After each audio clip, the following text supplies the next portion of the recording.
Welcome to journalist TV news. Khammam జిల్లాలో real estate మోసాల నిగ్గు తేల్చేందుకు అధికార యంత్రాంగం రంగం సిద్ధం చేస్తుంది.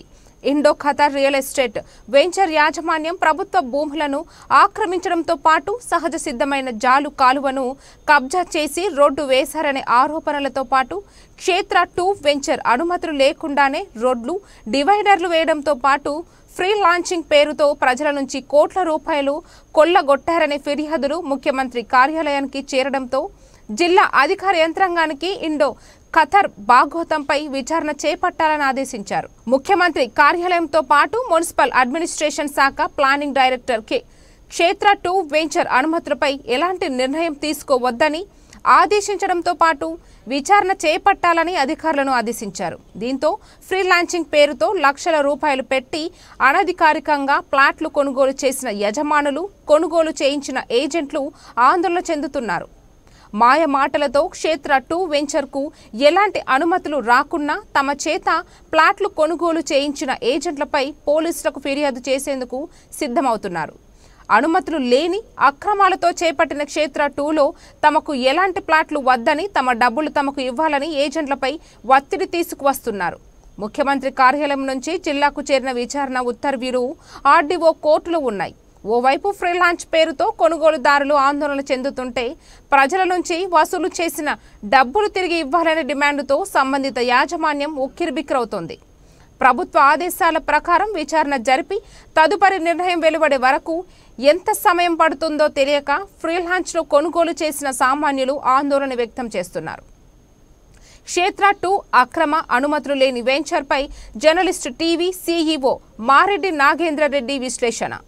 ఖమ్మం జిల్లాలో సంచలనం సృష్టించిన Indo Qatar real estate venture ఆధ్వర్యంలో కొనసాగుతున్న క్షేత్ర 2 అక్రమ అనధికార లేఅవుట్ల విషయంలో సాక్షాత్తు ముఖ్యమంత్రి కార్యాలయం స్పందించింది. దాంతోపాటుగా municipal administration, urban development department సైతం దాని మీద విచారణకు ఆదేశించడంతో ఒకసారిగా క్షేత్ర 2 నిర్వాహకుల్లో వణుకు మొదలైందని చెప్పవచ్చు. ఎందుకంటే Indo Qatar real estate venture ఆధ్వర్యంలో కొనసాగిన ధర్మస్థలి క్షేత్ర 2 సంబంధించిన అంశాల మీద ఆర్టీఐ యాక్టివిస్ట్ రాము ఇచ్చిన ఫిర్యాదు మేరకు గత నెల 20వ తారీఖు నాడు ముఖ్యమంత్రి కార్యాలయం హై లెవెల్ ఎంక్వైరీ చేయమని చెప్పి ఆదేశాలు జారీ చేసింది.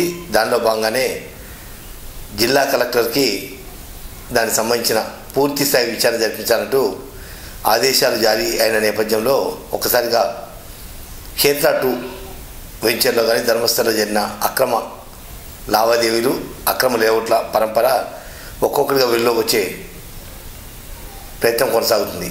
తాజాగా గత నెల 25వ తేదీన municipal administration, urban development authority ఏదైతే ప్లానింగ్ డైరెక్టర్ ఉన్నారో నేరుగా ఏదైతే క్షేత్ర 2లో జరిగిన అవకతవకల మీద ఫిర్యాదు అందడంతో క్షేత్ర 2 లేఅవుట్, డిటిసిపి లేఅవుట్ సంబంధించి ఎలాంటి ఉత్తర ప్రత్యుత్తరాలు, లావాదేవీలు కొనసాగకూడదు, వెంటనే నిలుపుదల చేయాలంటూ ఆదేశాలు జారీ చేసిన నేపథ్యంలో ఇప్పటికే క్షేత్ర 2 వెంచర్లో సుమారు 26 ఎకరాల వెంచర్లో ఇప్పటికే 15 ఎకరాల ప్లాట్లు విక్రయించినట్టుగా ఆరోపణలు వినొస్తాయి. ఫ్రీ లాంచింగ్ సిస్టమ్ ద్వారా 6 నెలల క్రితమే డిటిసిపి అప్రూవల్ లేకుండానే, ఎల్పి నెంబర్ రాకుండానే ప్లాట్లు విక్రయించేసి ఫ్రీ లాంచింగ్ ఏదైతే హైదరాబాద్ వ్యవస్థ ఫ్రీ లాంచింగ్ తోటి కోట్ల రూపాయలు కొల్లగొట్టిన రియల్ మాఫియాకు అదే తరహాలో ఖమ్మం జిల్లాలో కూడా అదే తరహాలో రియల్ మాఫియా పడగలిపిందని చెప్పవచ్చు. ఎలాంటి అనుమతులు లేకుండా, ఎలాంటి డిటిసిపి అప్రూవల్ లేకుండా, ఎల్పి నెంబర్ రాకుండా ఏదైతే సదరు నాలా కన్వర్షన్ భూమిలో పనులు చేపట్టకూడదో ఆ పనులన్నీ చేపట్టక ముందే 6 నెలల క్రితమే సుమారు 25 నుంచి 30 కోట్ల వ్యాపారం కొనసాగినట్టుగా ఆరోపణలు వస్తున్నాయి. సుమారు 90 నుంచి 105 ప్లాట్ల వరకు ఫ్రీ లాంచింగ్ పేరుతో విక్రయించినట్టుగా ఆరోపణలు వస్తున్నాయి. వాస్తవంగా అగ్రిమెంట్ ద్వారా కొనసాగిన ఈ లావాదేవీల విషయంలో అధికారులు పూర్తిస్థాయిలో దృష్టి కేంద్రీకరించి ఫ్రీ లాంచింగ్ వ్యవస్థను కనుక ఆదిలోనే ఉంచకపోతే భవిష్యత్తులో క్షేత్ర 2 తరహాలోనే వివిధ వర్గాల ప్రజలను మోసం చేసేందుకు ఫ్రీ లాంచింగ్ వ్యవస్థ హైదరాబాద్ తరహాలో ఖమ్మంలో వేలుసుకుంటే వందల కోట్ల రూపాయల అక్రమ లావాదేవీలు కొనసాగే అవకాశం ఉంది. దాంతోపాటుగా నిజమైన కొనుగోలుదారులు మోసపోయే అవకాశం కూడా ఉంది. ఈ విషయంలో అధికారులు ప్రత్యేకంగా దృష్టి కేంద్రీకరించారు. తాజాగా ఏదైతే గత నెలలో సీఎంఓ కార్యాలయం కానీ లేదా మున్సిపల్ అడ్మినిస్ట్రేషన్ అర్బన్ డెవలప్మెంట్ అథారిటీకి సంబంధించిన ప్లానింగ్ డైరెక్టర్ స్పందించిన అంశాలు దృష్టిలో పెట్టుకుని ఒకసారి మనం వీటిని చూసుకోవచ్చు. గత నెల 28వ తేదీన సాక్షాత్తు సుడా వైస్ చైర్మన్ అభిషేక్ అగస్త్య కలెక్టర్కి ఒక లెటర్ రాశారు. ఏదైతే క్షేత్ర 2 ధర్మస్థల క్షేత్ర 2 మీద వచ్చిన ఆరోపణలు ఉన్నాయో ఆరోపణలన్నిటి మీద విచారణ జరిపించేందుకు ఆర్డీఓని నియమించాలంటూ సుడా వైస్ చైర్మన్ సూచించిన నేపథ్యంలో SUDA Khammam layouts file number so regarding irregularities in Dharmasthal Kshetra 2 Indo-Qatar project real estate venture at Ammapalem, Konijala Mandam, Khammam Jilla. Appointment of inquiry officer as revenue division officer.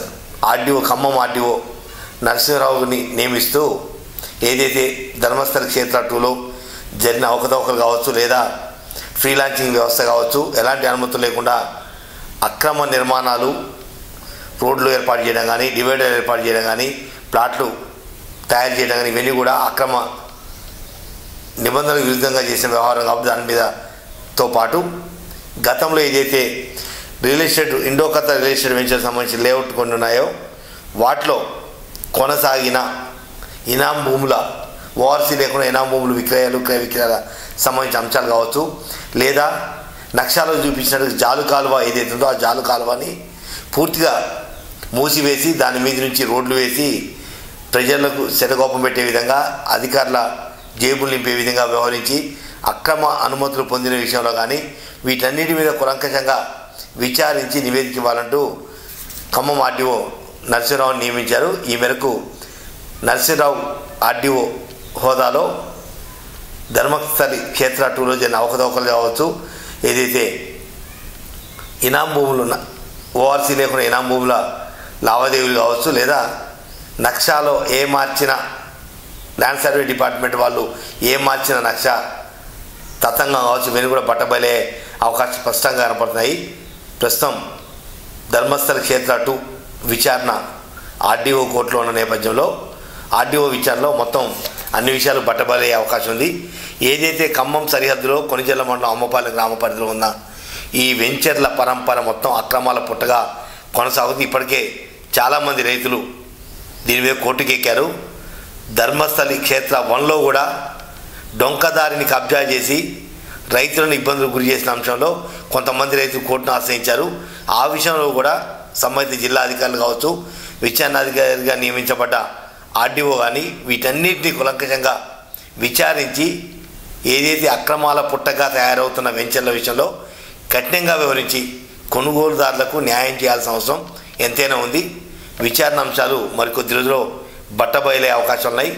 ఈ విషయంలో ఇప్పటికే చాలామంది కొనుగోలుదారులు ఫ్రీలాన్స్ వ్యవస్థ ద్వారా ప్లాట్లు కొన్న వాళ్ళు మాత్రం ఈ ప్రస్తుతానికి క్షేత్ర 2 కనుక అనుమతులు రాకపోతే 6 నెలల క్రితం చెల్లించిన డబ్బుల పరిస్థితి ఏందనే ఒక ఆందోళన కూడా వాళ్ళలో నెలకొన్న నేపథ్యంలో అధికారులు నిష్పక్షపాతంగా నిజాయితీగా విచారించి వేలాది మంది ఈ ప్లాట్ల మీద ఆధారపడ్డ కొనుగోలుదారులకు న్యాయం చేయాల్సిన అవసరం ఎంతైనా ఉంది. ఇప్పటికైనా జిల్లా అధికార యంత్రం కావచ్చు ఆర్డీఓ స్థాయి అధికారులు కావచ్చు ఎవరైనా సరే సామాన్యులు బలి కాకుండా రియల్ ఎస్టేట్ వ్యాపారుల ధనదాహానికి బలి కాకుండా చూడాల్సిన బాధ్యత అధికారుల మీద ఉంది. కాబట్టి ఇప్పటికైనా క్షేత్రస్థాయిలో అధర్మ స్థలంలో కొనసాగుతున్న క్షేత్ర 1 కానీ క్షేత్ర 2లో జరిగిన అవకతవకలు అక్రమాలు ఫ్రీలాన్సింగ్ వ్యవస్థ మీద మొత్తం వ్యవస్థల్ని బట్టబయలు చేయాల్సిన అవసరం ఎంతైనా ఉంది. కాబట్టి ప్రజలు మోసపోకుండా రూపాయి కూడబెట్టుకొని తమ పిల్లల ఆశలకు అండగా ఉంటుందని చెప్పి ప్లాట్లు కొనుగోలు చేయబోతున్న ప్రజలను మోసం చేసే ఇటువంటి రియల్ ఎస్టేట్ వెంచర్ల విషయంలో కఠినంగా వ్యవహరించాల్సిన అవసరం ఎంత ఉంది. ఇప్పటికైనా జిల్లా అధికార యంత్రాంగం దృష్టి కేంద్రీకరించి రియల్ మాఫియా పడగ నీడలో బలవుతున్న ఎంతోమంది ప్రజలను కాపాడాల్సిన అవసరం ఎంతైనా ఉంది.